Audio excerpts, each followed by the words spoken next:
नमस्कार। मैं हूँ उषा जैन भटनागर। पॉडकास्ट दिल से पर आप सबका बहुत स्वागत है। आपने मेरे इस चैनल पर अभी तक ऐतिहासिक, पौराणिक, कुछ गॉसिप स्टोरीज और कुछ पॉडकास्ट भी देखे और सुने होंगे, लेकिन आज का जो ये पॉडकास्ट है वो बहुत ही डिफरेंट है। बेसिकली मैं एक एस्ट्रोलॉजर हूँ और अधिकांश लोग ये सवाल अवश्य ही पूछते हैं कि हमें अपने कुल देवता या कुल देवी के बारे में नहीं मालूम है, लेकिन हम उनकी पूजा करना चाहते हैं क्योंकि जीवन में कई सारी रुकावटें आती हैं और जब भी किसी ज्योतिष को पत्रिका दिखाते हैं तो वो यही कहते हैं कि आपके घर में कुल देवता या कुल देवी की पूजा नहीं होती है, इसलिए प्रॉब्लम आ रहे हैं। तो आज मैं इस पॉडकास्ट में आपसे शेयर करने वाली हूँ कि आपके भी कुल देवता और कुल देवी अगर अज्ञात हैं तो आप किस तरह से उनकी पूजा और उपासना शुरू कर सकते हैं। तो कागज और कलम लेकर बैठ जाइए और लिख लीजिए जो जो भी मैं बोलती हूँ, क्योंकि पूजा की पद्धति थोड़ी सी डिफरेंट होगी तो आपको इसको लिखना ही पड़ेगा या आप इस वीडियो को सेव भी कर सकते हैं। हिंदू समाज में कुल देवियों का विशिष्ट स्थान होता है। प्रत्येक हिंदू वंश व कुल में कुल देवी अथवा कुल देवता की पूजा की परंपरा रहती ही रहती है। यह परंपरा हमारे पूर्वज ऋषि मुनियों द्वारा प्रारंभ की गई थी, जिसका मुख्य उद्देश्य वंश कुल की रक्षा के लिए सुरक्षा चक्र का निर्माण करना था, जो वंश को नकारात्मक शक्तियां होती है उनसे बचाएं, उन्नति हो सके और परिवार को सुख, संपन्नता और शांति मिल सके। वर्तमान में अधिकतर हिंदू परिवारों में लोग अपनी कुल देवी को भूल चुके हैं, जिसके कारण उनकी जो सुरक्षा का जो चक्र है वो टूट गया है या हट गया है। अब तक विभिन्न बाधाएं बिना किसी रोक टोक के उन तक पहुंच रही है। परिणाम स्वरूप बहुत से परिवार बहुत परेशान है। हेल्थ संबंधित प्रॉब्लम होती, कैरियर से संबंधित प्रॉब्लम होती है, बच्चों से संबंधित प्रॉब्लम्स आती हैं। ऐसे लोगों के लिए मैं एक पूजा साधना पूरा एक विधान प्रस्तुत कर रही हूँ, आप लोगों से शेयर कर रही हूँ, जिसके माध्यम से आप अपनी कुल देवी की कमी को पूरा कर सकते हैं और एक सुरक्षा चक्र का निर्माण आपके और आपके परिवार के आसपास हो जाएगा। घर में अगर बार बार बहुत कलह हो रही है, बार बार बीमारियां आ रही है, उन्नति नहीं हो रही है या अन्य किसी भी प्रकार की बाधाएं जीवन में आ रही है, तो इन सब समस्याओं के लिए कुल देवी, कुल देवता ही मुख्य एक ऊर्जा का स्रोत होते हैं। उनकी साधना ही सर्वश्रेष्ठ साधना मानी जाती है, क्योंकि अधिकांश कुल देवता या कुल देवी शिव परिवार से संबंधित होती है। अतः इस पूजा साधना में इसी प्रकार की ऊर्जा को दृष्टिगत रखते हुए साधना पद्धति अपनाई गई है। सबसे पहले तो आप लिख लीजिए कि इस पूजा पद्धति में हमें क्या क्या सामग्री की जरूरत पड़ने वाली है। सबसे पहले तो 4 पानी वाले नारियल, लाल वस्त्र 10, सुपारियां जो पूरी होती है वो 8 या 16, श्रृंगार की वस्तुएं पान के 10 पत्ते, घी का दीपक, कुमकुम, हल्दी, सिंदूर, मौली, 5 प्रकार की मिठाइयां, पूरी, हलवा, खीर, भिगोए हुए चने, बताशा, कपूर, जनेऊ और पंचमेवा। लिख लिया होगा शायद आपने अभी तक। अब साधना विधि किस तरह से की जानी है।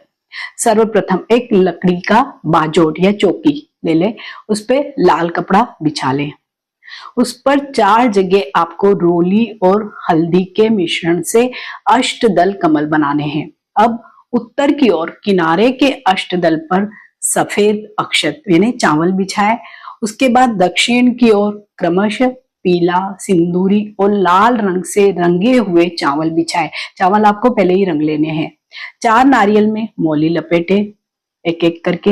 एक नारियल को एक तरफ किनारे सफेद चावल के अष्टदल पर स्थापित कर दीजिए। अब 3 नारियल में से एक नारियल को पूरा सिंदूर से रंग दे, दूसरे को हल्दी से और तीसरे नारियल को कुमकुम से।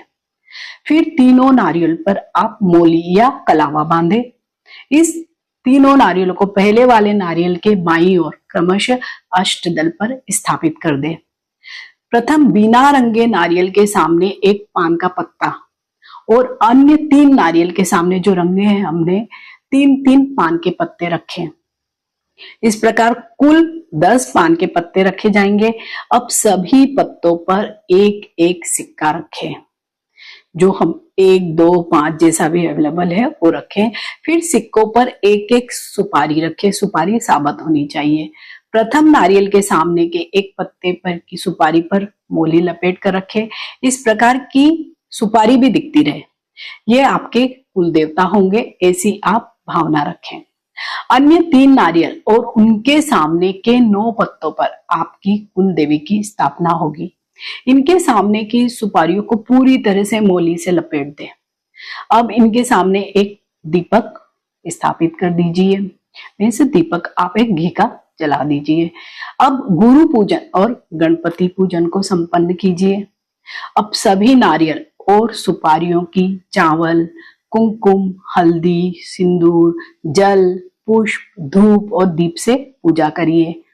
जहां सिंदूर वाला नारियल है वहां सिर्फ सिंदूर ही चढ़ाएं, बाकी हल्दी कुमकुम उस नारियल पर नहीं चढ़ाना है।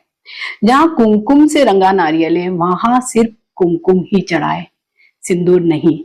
बिना रंगे नारियल पर सिंदूर न चढ़ाए, हल्दी या रोली आप वहां पर चढ़ा सकते हैं। यहाँ जनेऊ चढ़ाए, जबकि अन्य जगह जनेऊ न चढ़ाए। इस प्रकार से आपको पूजा विधि करनी है।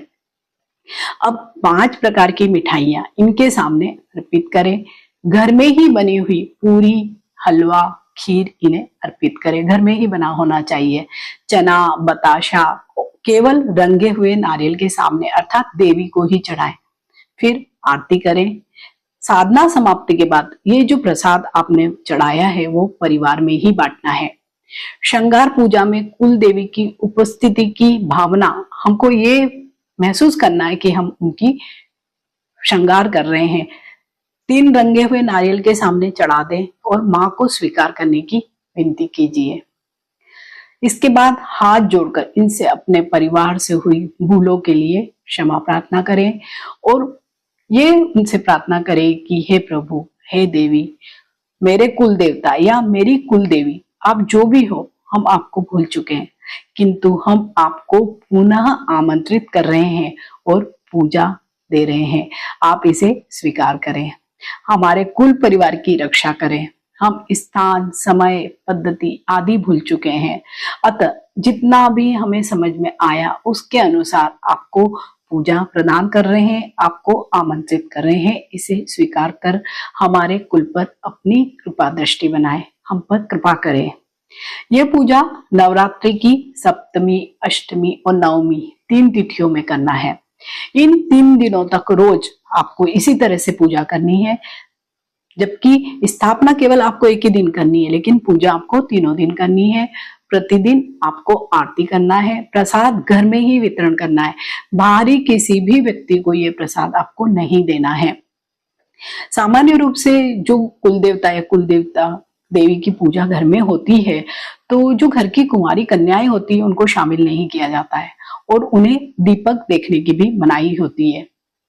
किंतु जब इस पूजा पद्धति में, क्योंकि ये 3 दिन तक चलने वाली है, तो कन्याएं शामिल हो सकती है अथवा नहीं, इसे आप अपने कोई भी जो कुलगुरु होते हैं या किसी विद्वान से भी आप सलाह ले सकते हैं कि जो भी कन्या होती है, क्योंकि वो ससुराल में जाके उस घर के रीति रिवाज के, उस घर के कुल देवता देवी की पूजा करती है, इसलिए उनका शामिल होना यहाँ पर मना किया जाता है।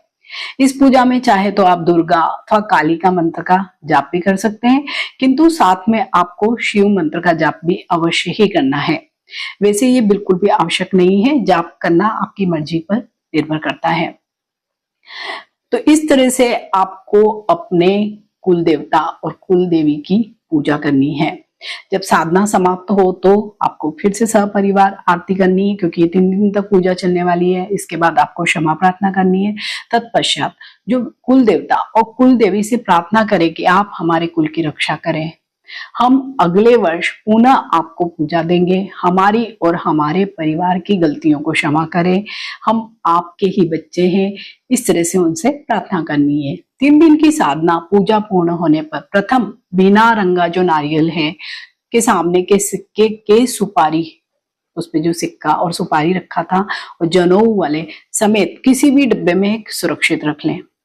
3 रंगे नारियल के सामने की जो 9 सुपारियां हैं, जो बीच वाली एक सुपारी और सिक्के को अलग डिब्बी में आप सुरक्षित रख लें, जिस पर लिख भी दीजिए डिब्बियों पे कि ये हमारी कुल देवी है। अगले साल क्योंकि यही रखे जाएंगे आपके कुल देवता और कुल देवी के स्थान पर अन्य वस्तुओं में से सिक्के और पैसे रुपए किसी भी आप ब्राह्मण को दान दे सकते हैं। तो इस तरह से आपके पास अगले साल पूजा करने के लिए कुल देवता और कुल देवी के प्रतीक रूप में सुपारी और नारियल सिक्का वगैरह है। प्रसाद घर वालों में बांट दे तथा अन्य सामग्रियां आप बहते जल में मतलब किसी भी नदी में प्रवाहित कर दें।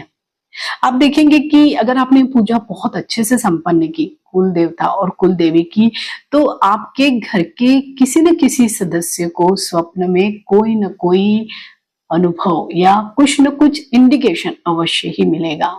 तो अगर आप भी अपने कुल देवता कुल देवी को नहीं जानते, वो अज्ञात हो गए हैं, उनकी पूजा पद्धति नहीं है, उनका कोई भी सिक्का या ऐसी कोई चीज नहीं है आपके पास, तो घड़त भी बोलते हैं, वो आपके पास नहीं है, तो आप इस तरह से सुपारी, सिक्के और मोली से अपने घर के कुल देवी और कुल देवता को बना सकते हैं और आप उनकी पूजा कर सकते हैं। अगर आप उनकी विधि पूर्वक पूजा करेंगे तो आप देखेंगे कि अगर आपके जीवन में बहुत सारी समस्या आ रही है तो अचानक से ही उन समस्याओं का निराकरण मिलने लगेगा और शनै शनै आपका जीवन सुखमय होता जाएगा।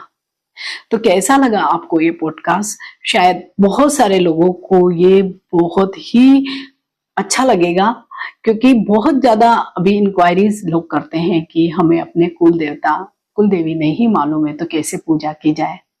तो मिलते हैं ऐसे ही एक नए पॉडकास्ट के साथ जो जानकारी से भरा तो होगा ही, साथ ही आपको आगे की जीवन में ये बहुत ज्यादा इम्पोर्टेंट भी लगेगा। नमस्कार।